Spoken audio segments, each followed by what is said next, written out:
మిథున రాశి వారి విషయానికి వస్తే ఇందాక మేషరాశి వారికి వీళ్ళు రివర్స్ అనమాట. ఆదాయం 14, ఖర్చు 2. ఆదాయం 14, ఖర్చు 2. ఎందుకంటే గురుడు సాక్షాత్ మిథున రాశిలోకి రాబోతున్నాడు మే 15వ తారీఖు నుంచి. రాజ్యపూజ్యం కూడా 7, అవమానం 3. సో బాగున్న రాశుల్లో మిథున రాశి ఒకటి చెప్పుకోవచ్చు, బెస్ట్ అని చెప్పుకోవచ్చు ఉన్న వాటిల్లో.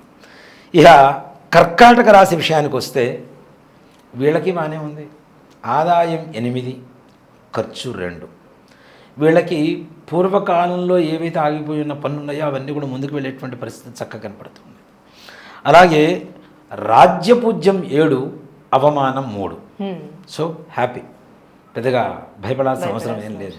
అందులో అష్టమ నుంచి శని కూడా వెళ్ళిపోతున్నాడు మార్చి 29వ తారీఖు నుంచి. ఇంకా యోగదాయకంగా ఉంటుంది.